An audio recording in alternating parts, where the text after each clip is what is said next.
रानी माँ, आपका सामान कहाँ है? हम लेकर आ जाए? हम आपके साथ नहीं चलेंगे प्रताप।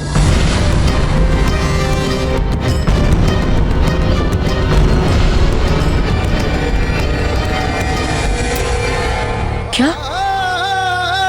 परंतु रानी माँ, आपने ही तो कहा था। वो हमारी भूल थी प्रताप। हम मेवाड़ की महारानी हैं। हमें जीवन भर मेवाड़ पति के महलों में ही रहना है। आज से आपको अपने ही बल पर जीना है। इतना कठोर निर्णय कैसे लिया महाराणा शाह ने? अरे मैंने तो सुना है ये सब महाराणा शाह की छोटी रानी शाह का कराया धरा है। किसका? रानी हीरबाई जी का। हाँ भाई, कलयुग है भाई, घोर कलयुग है।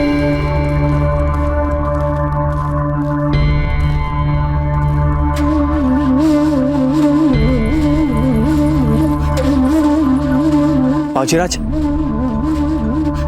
ये हमने आपके लिए कुछ मूलभूत सुविधाओं की व्यवस्था की है, जो हम मानते हैं कि मेवाड़ के ज्येष्ठ राजकुमार की मर्यादा के अनुरूप निश्चित रूप से नहीं है, किंतु फिर भी। ये सब कौन है रावत जी? बाबूजीराज, ये महाराज हैं जो आपके भोजन आदि की व्यवस्था देखेंगे। ये दासियां हैं जो आपके निवास की साफ सफाई रखेंगी। यह आपका निजी ग्वाला है बाबूजीराज, आपकी सभी गायों की देखभाल करेगा। प्रतिदिन प्रातः काल दूध दुहेगा आपके लिए। दूध, घी, दही, मक्खन इत्यादि सबकी व्यवस्था करेगा आपके लिए। और ये पुरोहित जी हैं, प्रतिदिन प्रातः नित्य कर्म, धर्म कर्म, पूजा पाठ आदि में आपकी सहायता करें। यदि फिर भी हमसे कुछ चूक हो गई तो कृपया निसंकोच हमें बताएं। हम तत्काल अभी के अभी आपके लिए व्यवस्था करवा देंगे। दाजीराज ने हमें निर्वासित करते समय कहा था कि अब हमें राजमहल और सभी संबंधों को भुलाकर एक साधारण नागरिक की तरह जीना है। और जहाँ तक एक साधारण नागरिक को लेकर हमारी जानकारी है, जितना हम समझते हैं, उनके जीवन में तो इतने सारे सहायक और इतनी सुख सुविधा होती कहाँ है रावत जी? हम नहीं चाहते कि तलहटी में हमारे साथ कोई चले और हमारे लिए वो हमारे साथ रहे। हम नहीं चाहते। क्या कह रहे हैं बाबूजीराज? आप इस तरह नितांत अकेले वहां कैसे रहेंगे? देखिए बाबूजीराज, वहां तलहटी में हमारे सामंत का जो घर है वो वैसे भी काफी समय से रिक्त पड़ा है। आप वहां आराम से रह सकते हैं। और फिर ये सब है ना आपकी देखभाल करने के लिए।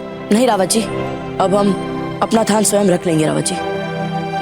अब हम एक मेवाड़ के साधारण नागरिक हैं। यदि आप हमारे लिए कुछ करना चाहते हैं तो फिर इन्हें 1 वर्ष का पूरा वेतन दे दीजिए।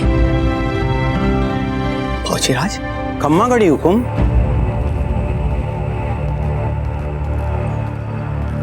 हुकुम, दिल्ली से अभी अभी एक आवश्यक संदेश आया। रावत जी, आप हमारी चिंता छोड़िए और दूसरे अधिक महत्वपूर्ण कार्य पर ध्यान दीजिए। हम चलते हैं। खमागड़ी। ठहरो, इस सामान को इसी समय निर्धनों में बांट दो। पर महारानी साहब, इस सामान में आपकी बहुमूल्य वस्तुएं हैं। इन्हें यूं ही बंटवाने से पहले आप फिर से एक बार सोच लीजिए। हमने अपने पुत्र की सबसे कठिन यात्रा में हाँ कहने के बाद भी उनका साथ ना देने का पाप किया है। इस पाप के लिए हमें इसी जन्म में क्या, आने वाले जन्मों तक क्षमा नहीं मिलेगी। पाप तो किया है, अब उसका प्रायश्चित भी तो करना पड़ेगा ना गिरजाया जी। अभी से क्यों ना आराम करे प्रायश्चित।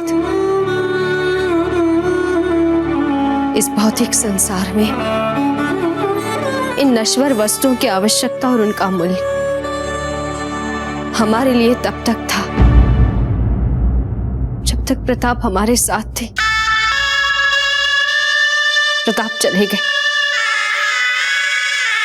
ये सब भी मिट्टी हो गए हमारे लिए। बट जाने दीजिए मिट्टी को मिट्टी में। इनके रहते कैसे आरंभ करें हम प्रायश्चित। रानी साहब, कुछ मत कहिए गिरजाया जी इस समय। हम बस कुछ समय के लिए अकेले रहना चाहते हैं।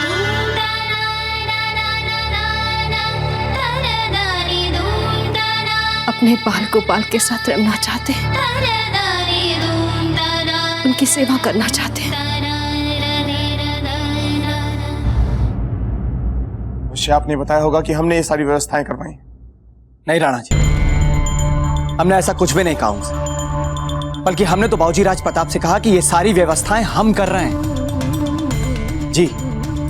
किंतु फिर भी बाबूजी राज प्रताप पूरी दृढ़ता से अड़े रहे और वो बोले, जब हम एक साधारण नागरिक बन ही चुके तो एक साधारण नागरिक की भांति ही बिताना चाहेंगे अपना बाकी का जीवन। एकलिंग जी, हमारे पुत्र मेवाड़ के राजकुमार क्या वैसा असहाय जीवन जिएंगे, वो भी तलहटी में? रावत जी समझाइए उन्हें, कीजिए कुछ। राणा जी, हम समझ नहीं पा रहे हैं। एक और तो आप अपने ही पुत्र बाबूजी राज प्रताप को निर्वासित करने जैसा कठोर दंड देते हैं, ऐसा कठोर दंड जो आज तक मेवाड़ के किसी भी राणा ने अपने पुत्र को कभी नहीं दिया होगा। और वहीं दूसरी ओर आप अपने ही दिए दंड के परिणामों को लेकर चिंतित होते हैं, विलाप करते हैं बाबूजी राज प्रताप की। रावत जी, आप हमारे इतने पुराने मित्र हैं कि आपको सब कुछ जानने का अधिकार है, परंतु क्या करें, अपने ही वचनों में कुछ ऐसे फंसे हुए इच्छा कर भी ना तो कुंवर प्रताप के लिए कुछ कर सकते हैं, ना ही आपको कुछ बता सकते हैं। राणा जी, यदि हमारे सामने भी इस समय इससे कहीं अधिक चिंतादायी बातें नहीं होती तो हम आपके बिना कुछ कहे ही आपकी बात के मर्म तक पहुंच जाते हैं। कुंवर प्रताप के महल छोड़ने से भी अधिक चिंतादायी बात और क्या हो सकती है रावत जी? राणा जी, जैसे इस समय आप अपने पुत्र के दूर जाने का शोक मना रहे हैं, ठीक वैसे ही इस समय एक पुत्र अपने पिता को खोने का शोक मना रहा है। हम कुछ समझे नहीं रावत जी। हम जलाल की बात कर रहे हैं राणा जी। जलाल?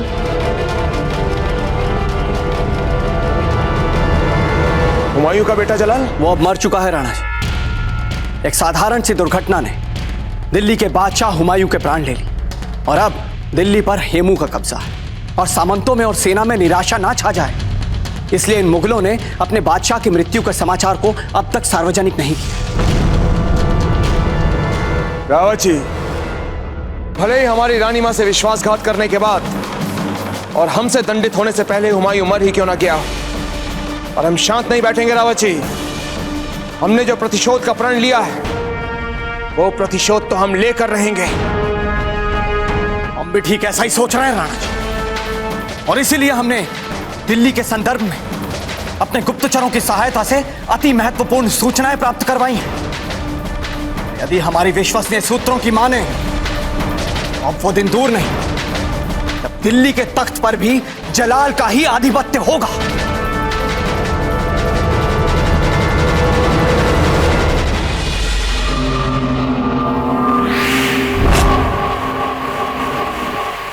रावत जी, और जलाल तो कुंवर प्रताप से 2 साल छोटे हैं, वो दिल्ली के बादशाह कैसे बन सकते हैं? अवश्य ही किसी न किसी को उनका मार्गदर्शक चुना होगा। हाँ राणा जी। कौन है वो? मुगल सेना में जिसे सबसे अधिक क्रूर और हृदयहीन माना जाता है और जो क्रूर होने के साथ साथ अति महत्वाकांक्षी भी है, बैरम खान। बैरम खान?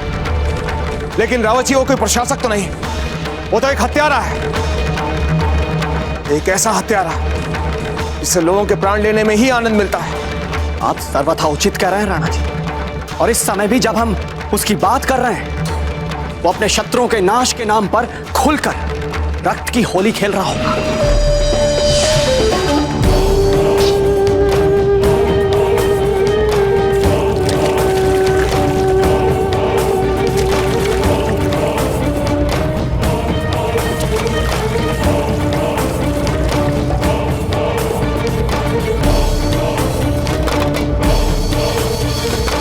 हुजूर, हमने दुश्मन के कई सिपाहियों को जिंदा गिरफ्तार कर लिया है। उनके साथ क्या सुलूक किया जाए? उन सबको एक साथ जंजीरों में बांध दो, फिर उनके छोटे छोटे टुकड़े बनाओ, फिर उनको सड़ाओ, उनकी खाद बनाओ, खाद। दिल्ली के शाही महल में खूबसूरत फूलों की परवरिश के लिए हमें ऐसी खाद की जरूरत हमेशा रहती है।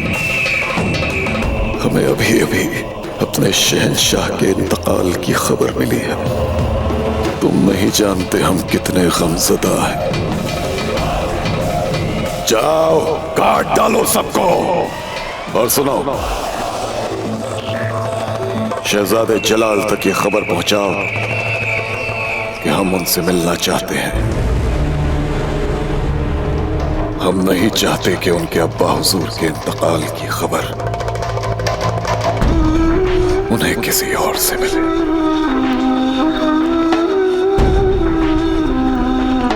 रावत जी, जलाल ने अपने पिता की मृत्यु के समाचार को कैसे ग्रहण किया? क्या बताते हैं हमारे गुप्तचर? क्या पिता और पुत्र में निकटता थी? क्या पिता की मृत्यु का समाचार जलाल को मिटा देगा या शक्तिशाली बना देगा? या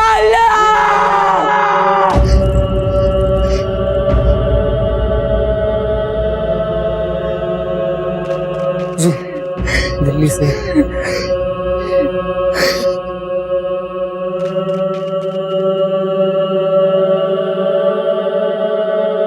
इन्ना लिल्लाहि व इन्ना इलैहि राजिऊन।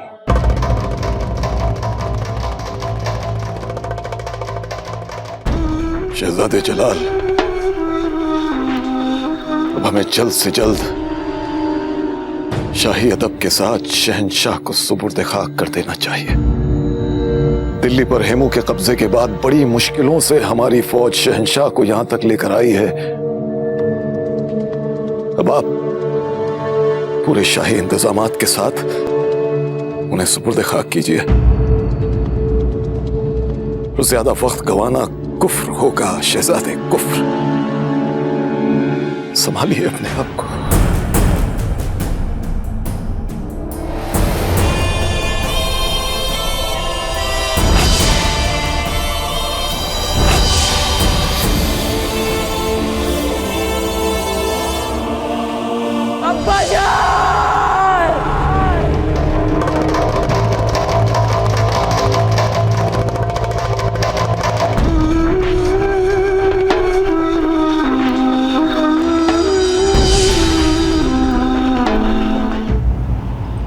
रावत जी, बहुत शीघ्र ही पता चल जाएगा कि हुमायूं के इस बेटे में कितना सामर्थ्य है। जितना हम मुगलों को जानते हैं, इससे तो यही अनुमान लगाया जा सकता है कि वो शीघ्र इस युवा युवराज जलाल को बादशाह घोषित करेंगे और सबसे पहले वो हेमू से दिल्ली को छीनने की कोशिश करेंगे।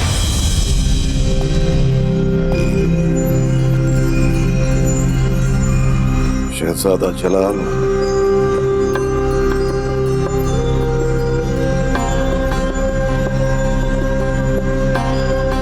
आपके वालिद आपको यूं गमज़दा बैठा देखकर कभी खुश नहीं होते।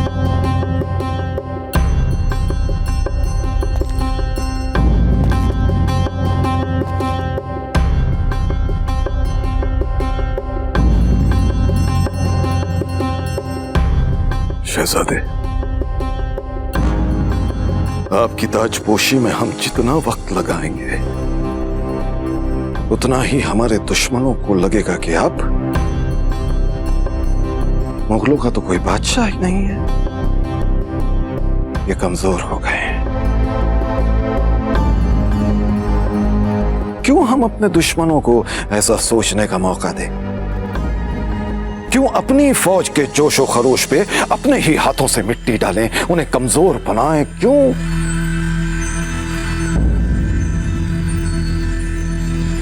इसीलिए हमने इसी वक्त आपकी ताजपोशी के सारे इंतजामात मुकम्मल कर दिए हैं। शहजादे, जल्द से जल्द ये पूरी दुनिया में फैल जाना चाहिए कि मुगलों ने आपको अपना नया शहंशाह तस्लीम कर लिया है। शहंशाह। शहजादे, आप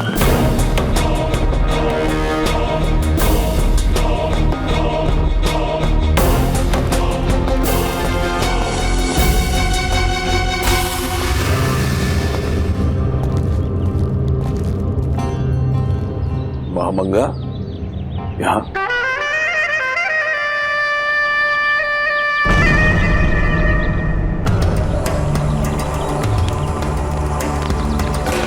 क्या करते बैराम खान, क्या करते? हम जानते थे कि जलाल को ताज पोशी के लिए राजी करवा पाना आपके बस का काम नहीं है। आना पड़ा इसीलिए।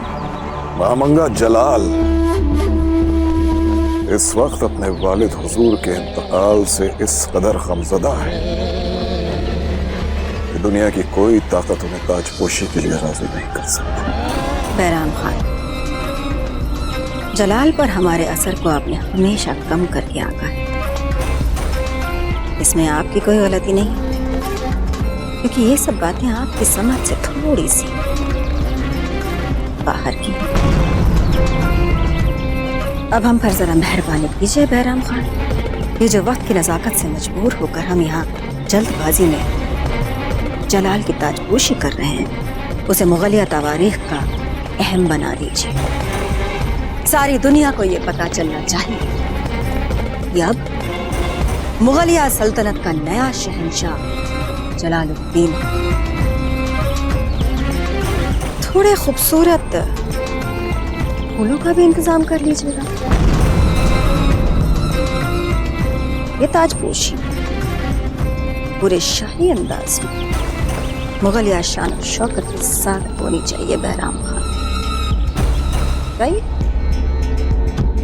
इतना आप कर ही लीजिए। जलाल को हम मना लेते हैं।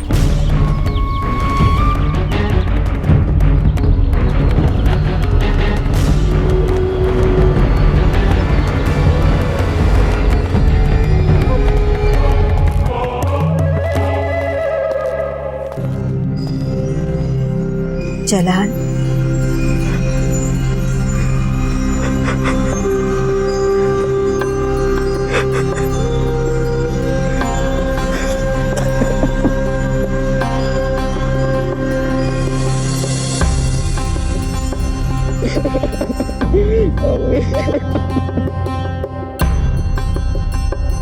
जिंदगी और मौत अल्लाह के हाथ में होती है। इंसान का इसमें क्या बस। वही तय करता है हमारी आमद, वही तय करता है हमारी रुखसत। मगर आप जैसे बहादुर और सहीन शहजादे को अपने गम के इंतहा में भी रूहानी और ज़हनी तवाज़ुन नहीं खोना चाहिए। यही सिखाया था ना हमने आपको बचपन से, यही तालीम दी थी ना हमने आपको। जलाल, भूल गया? देखा आपने क्या किया हेमू ने आपके वालिद के साथ, शहंशाह मुगलिया के साथ। हमने आखिरी सफर तक सुकून से करने नहीं दी। रूह चली गई, बदन खाक हो गया। अगर उस खाक तक को दिल्ली की खाक में मिलने का मौका नहीं दिया उसे हेमू ने। यही ख्वाहिश थी आपके वालिद की जलाल कि दिल्ली में सुकून के साथ उन्हें सुपुर्द खाक किया जाए, मगर ऐसा होने नहीं दिया। हेमू ने कितनी मुश्किल से मिट्टी को वहां से यहाँ तक लेकर आना पड़ा फौज को। जलाल, अभी तो आपको यहाँ इसी बीहड़ में अल्लाह को हाजिर नाजिर जानकर अपने वालिद को सुपुर्द खाक करना पड़ेगा। पर जलाल, बदला नहीं लेना है आपको हेमू से? गर्दन नहीं उड़ानी है उसकी आपको? क्या चुपचाप सह लेना है अपने वालिद के रुसवाई को, उनकी बेइज्जती को? नहीं जलाल, नहीं, आपको बदला लेना पड़ेगा। बता देना पड़ेगा आपको कि आपके रगों में भी मुगलिया खून दौड़ रहा है जो अभी भी सुर्ख है जलाल, सफेद नहीं पड़ा है।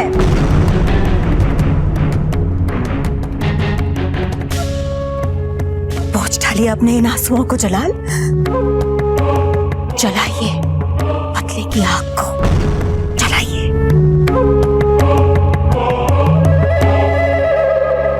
शुक्रिया अम्मी जान, हमें अपने फर्ज के बारे में याद दिलाने के लिए। अब हम अपने वालिद का बदला लेकर रहेंगे, उनके रुसवाई का बदला लेंगे, इस जिल्लत का बदला लेंगे। कसम खाते हैं उस हेमू का सर धड़ से अलग कर देंगे। अम्मी जान, कर दीजिए हमारी ताजपोशी। मुगलिया शान के लिए, हमारे वालिद मरहूम की इज्जत बहाली के लिए हम आपका हर हुक्म मानने के लिए तैयार है अम्मी जान।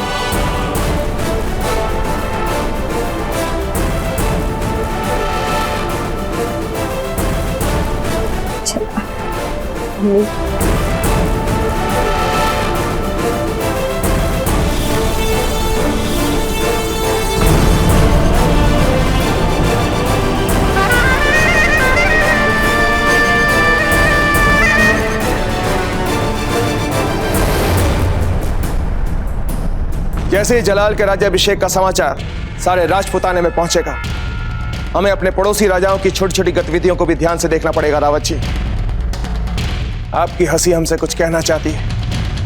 राणा जी, कहने सुनने के लिए तो अब ये मुगल कर ही रहे हैं पूरी तैयारी। अरे हंसी हमें इस विडंबना पर आ रही। कैसी विडंबना? जैसे मुगल जलाल का राज्याभिषेक कर रहे हैं, ठीक वैसे ही हमारे बाबूजी राज प्रताप का भी तो मेवाड़ के भावी नरेश के रूप में राज्याभिषेक होने वाला था। जैसे सारे मुगल जलाल के राज्याभिषेक की इतनी उत्सुकता से प्रतीक्षा कर रहे हैं, उतनी ही उत्सुकता से, उतने ही मन से हमारे मेवाड़ की समस्त प्रजा भी तो बाबूजी राज प्रताप का राज्याभिषेक देखने के लिए उमड़ी थी। राणा, किंतु आपके एक निर्वासन आदेश ने अब जिस स्थान पर जलाल पहुंचने वाले हैं ना, उसी स्थान से हमारे बाबूजी राज प्रताप को मीलों दूर पहुंचा दिया। जलाल बहुत शीघ्र पंजाब के एक सामंत से मुगलिया सल्तनत के बादशाह बनने वाले, और हमारे राजकुमार, हमारे बाबूजी राज प्रताप अपने ही मेवाड़ में एक निर्वासित जीवन जीने के लिए विवश कर दिए गए। ये विडंबना नहीं है राणा जी?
नस्ल तैमूरी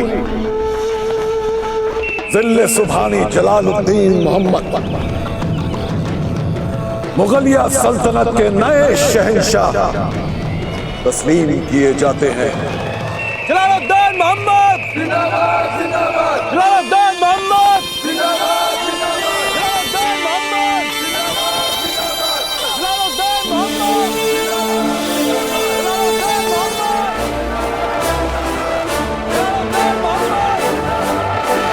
अम्मी, आपने हमें बताया था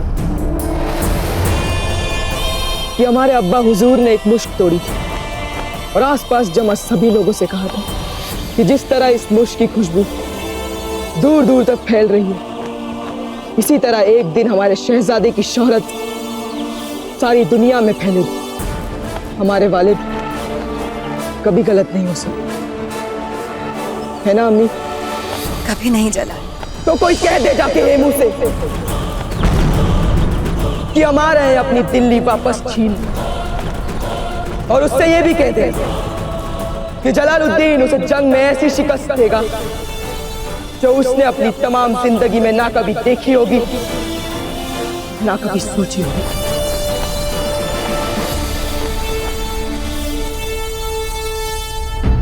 इससे पहले कि हम अपनी अगली राजनीतिक चाल चलें, हमें जलाल की गतिविधियों पर दृष्टि रखनी होगी। मुगलों की सेना विशाल सही, और हैं तो जलाल अभी बालक ही। अपने रंग में आने में उन्हें समय लगे। खम्मा घड़ी हुकुम, अभी अभी समाचार मिला है कि जलाल ने अपनी विशाल सेना के साथ में हेमू की सेना पर भयंकर धावा बोल दिया है। क्या?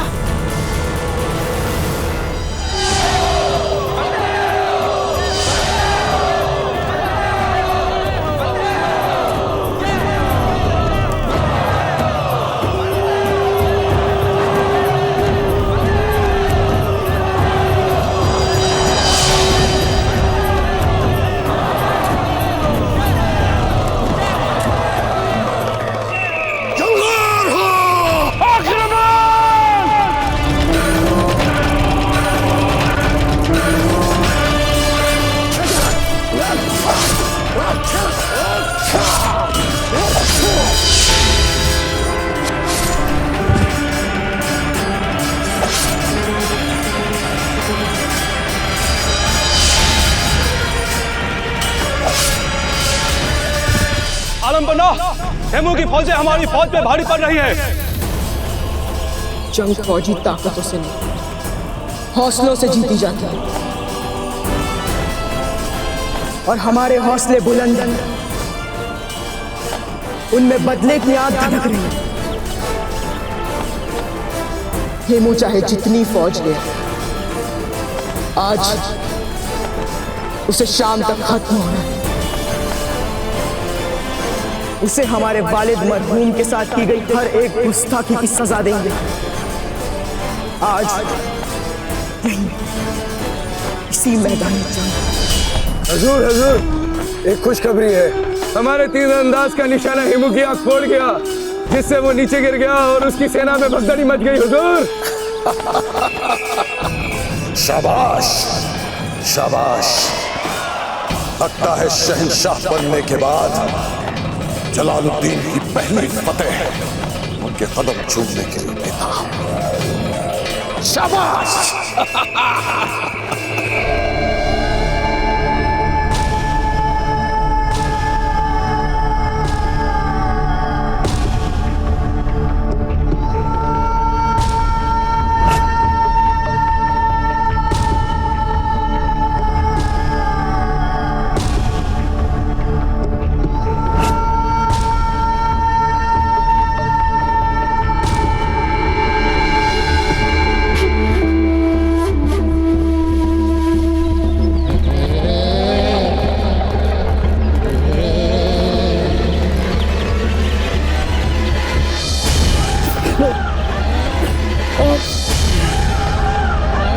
बना ये लीजिए शमशीर और उड़ा दीजिए इस नापाक की गर्दन। हुजूर, ये तो पहले से ही अधमरा हो चुका है। एक अधमरे शख्स की गर्दन उड़ाने में क्या मजा? दुश्मन का सर उड़ाने में ही तो मजा है बेवकूफ। लीजिए जहां बना, हम ये शमशीर लीजिए लीजिए, काट डालिए इसको। गुस्ताखी माफ जहां बना। मगर एक अधमरे दुश्मन का सर कलम करना मुगलिया सल्तनत की शान के खिलाफ होगा। बकवास। क्या सोच रहे हैं आप जहांपना? यही है वो मौका परस्त जिसने आपके वालिद के इंतकाल की खबर सुनते ही मुझे दिल्ली हमसे छीन ली थी। आपके वालिद की मौत के बाद सुपुर्दे खाक होने के लिए पंजाब इसी कमबख्त की वजह से ले जाना पड़ा था।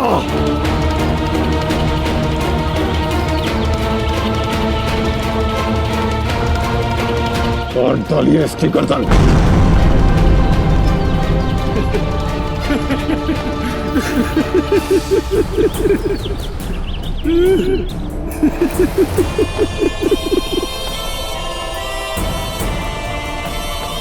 ये मासूम बच्चा तुम्हारा संसार है।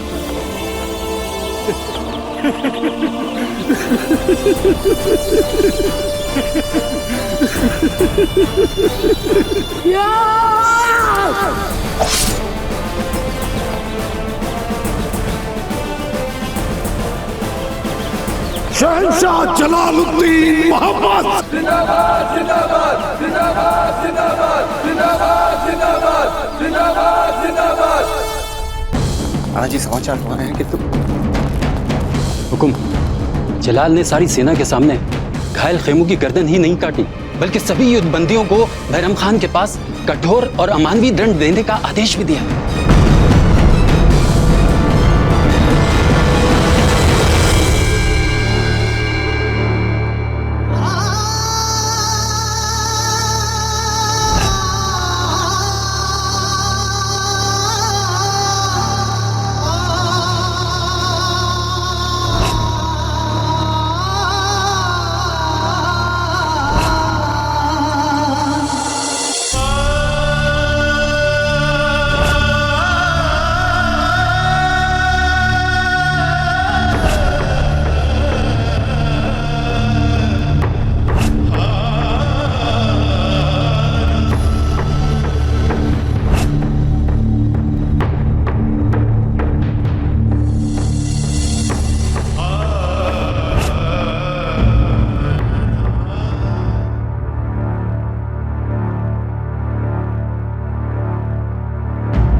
नहीं चाहिए हमें ऐसे जीने का अभ्यास जिसमें हमारे प्रताप हमारे साथ ना हो। आप ही तो हमारा संबल है, आप है तो हमारे जीने का कोई अर्थ है। आप ही चले जाएंगे तो क्या करेंगे हम इस जीवन का? हम आपके साथ नहीं चलेंगे प्रताप। आज से आपको अपने ही बल पर जीना है।